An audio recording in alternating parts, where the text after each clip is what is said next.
Welcome back to True Horse Horsemanship. Well, I went down at 9 o'clock here this morning and it was already 91 degrees. We got what we call Santa Ana's coming in. So we're going to do something simple this morning. I got Arab stud and I got Suka in here in the round pen. And I'm going to introduce this stud used to other horses. He's on his background. It's going to be pretty easy because he has been housed with other studs in the past, in a dry lot, so he's not too bad. But so I might have to improvise a little bit, and what I'll probably go through depends on how it goes. Explain his body language and everything with Suka. I got Suka in here because Suka is what I call passive aggressive. He's not going to run from the horse, but he's not going to get aggressive to him. He's going to pretty much stand his ground most of the time. There's an exception to every rule. And he will, after Suka knows everything all right, he will play with the horse. You know, I see so many studs that get labeled bad horses, and it's because of the way we house them. We put them in a little box stall, and they don't get any kind of, they're not with other horses at all. And so what you get a horse that's raising hormones that when you put them on another horse, they get crazy. And one time here at Falcon Ridge, we had 8 studs, and nobody even believed we had 8 studs. Everything was quiet. The way we house them here, there's mares on the other side of the pens of them so they can smell them. But we never had no major mishap or anything else.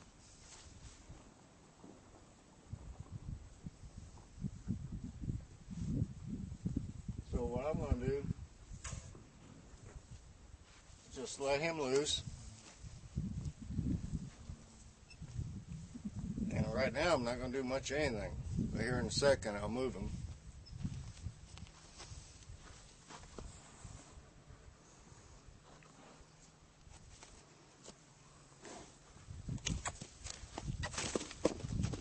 Let him find Suka.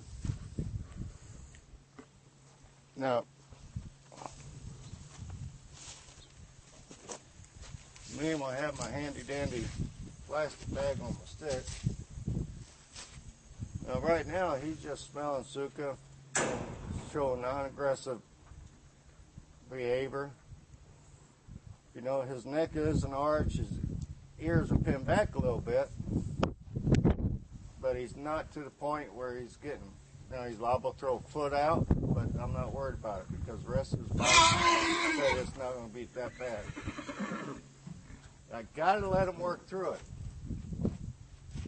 But if things get too bad, I'll jump in there and be the head stud and separate him.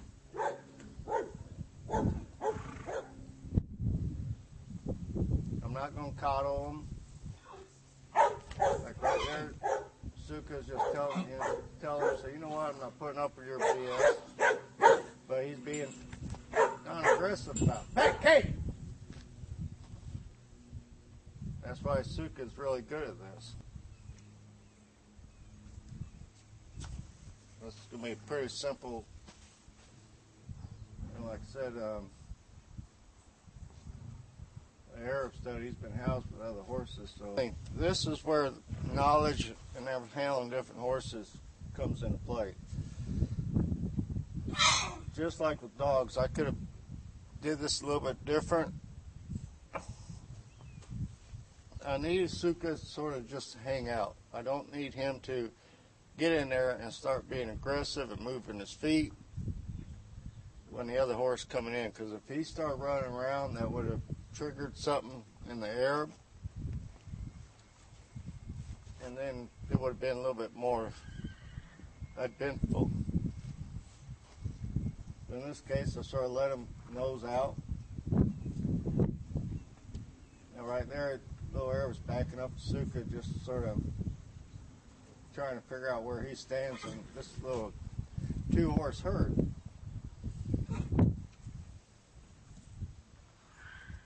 Doing anything to trigger a certain response out of the Arab.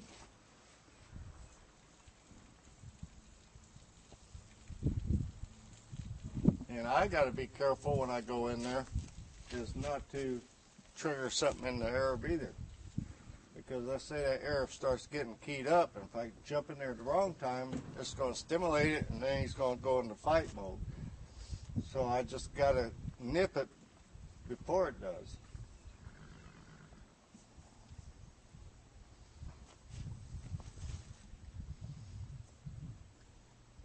And right now, Suka's grooming him a little bit.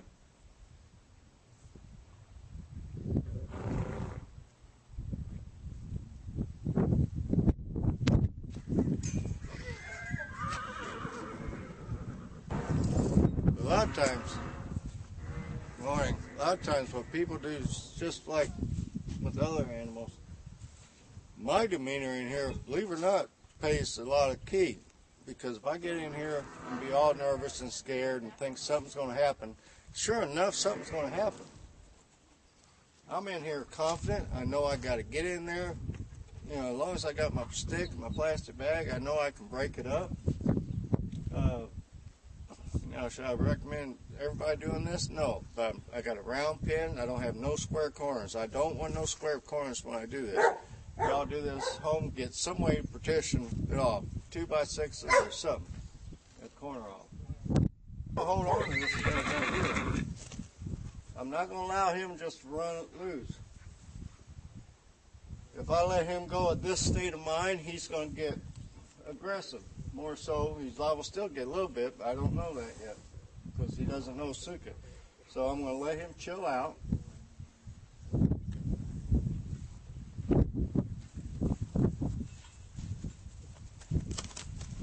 Now, if you notice, the body language in this horse is totally different than the other Arab.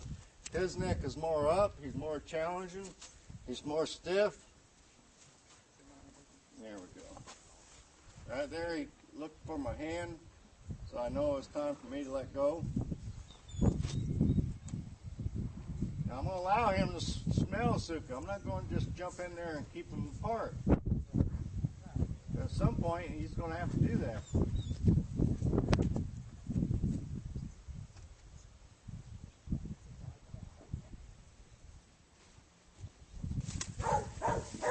I'm not going to let them touch noses for too long. Nick, you want to operate this camera? Please.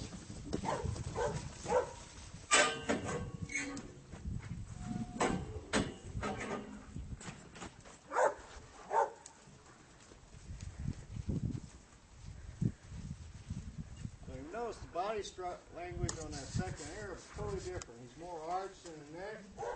He's challenging Suka more. Like right there, that was a challenge in his part and stuff, where the other one was just trying to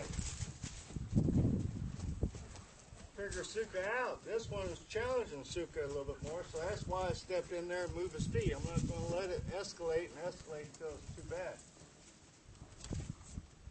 You know, that was Suka's, what I call his pretty please. Ain't that right, Suka? Anyway, that was, and now next time if that horse wouldn't have kept pushing on him, Suka could have, at one point, next shot would have been pretty pleased with sugar on it. And that's how I came with that rule, watching other horses. Now right now they're mingling, but they're not nose to nose. You got to be really careful when you let them nose to nose. Watch that horse's body structure, language. The other second Arab came in there. What is his name? Pharaoh. Pharaoh? Okay, Pharaoh, he came in there, he was all bulled up, his neck was arched, and like I said, he was challenging, where number one, who's... Santiago. Huh? Santiago. Santiago, he wasn't challenging Suka. Of course, Kate got in there and gave him a hand. Now right there, Suka is...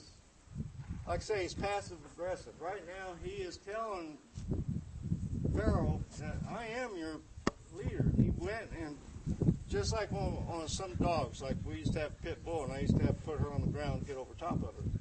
That was Suka's way of getting over top that horse and lean on it just a little bit and say, hey, I am going to be in charge. But Suka's passive aggressive. He's not going to be mean about it. Now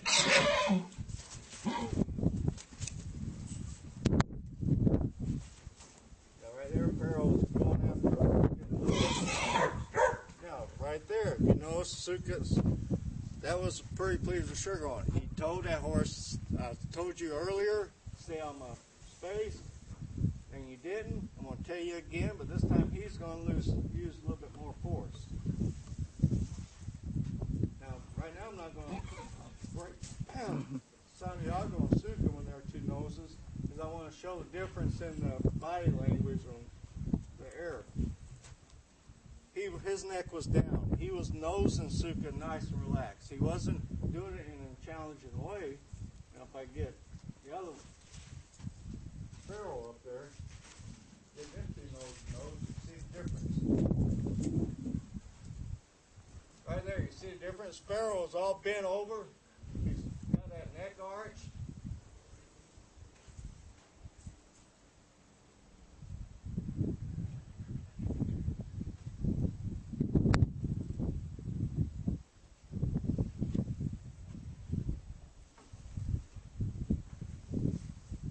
I'm not going to get in there and keep their feet moving, keep their feet moving, keep their feet moving. I'm just going to do it if I need to and let them work it out. And me and Nick's done this tons of different studs, and we've yet to get one hurt. Now, this is where somebody might make a mistake.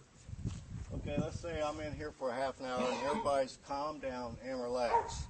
Normal person would walk away and go do something else.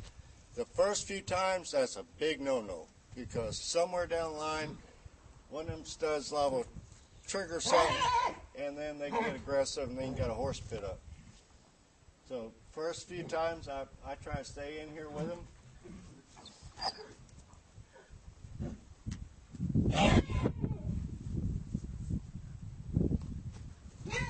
Like right now, I'm going to break them up. If you look at the one butt to me, like I said, his key thing is he'll arch that neck every time. He'll bull up. Where Santiago, you know, he doesn't. He'll go in, like right now, he's going in relaxed with Suka. And everything's fine. His whole body is different. Now, I wish Suka was out of the way because you can really tell. Thank you.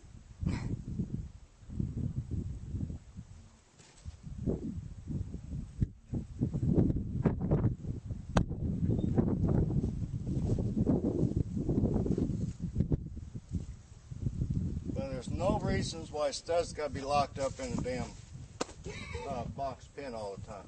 They can get out with other studs or Gillens, whichever, as long as you do it right. And after a time, you don't have to do nothing. They just they become buddies and they turn them out.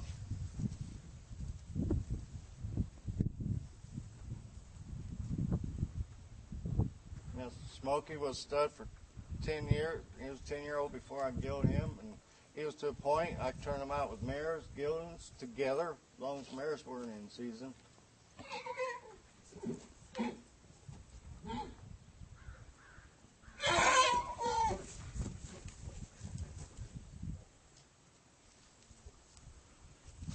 See right there, Suka got in and said, "Get out of my space." But then he let it go. That's when you're handling horses, animals, even people.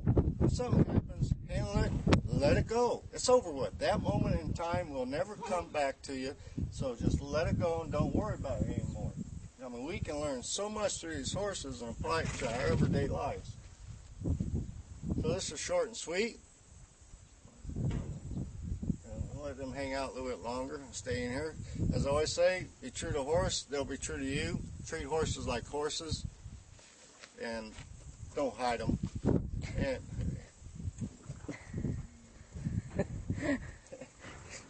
also, be true to yourself first and foremost. You cannot be true to anything else in this world until you're true to yourself and realize who you are. And if other people don't like who you truly are, well, that's their problem. It's not yours. And my kids, and special people out there, watch Taylor, and God bless, take care.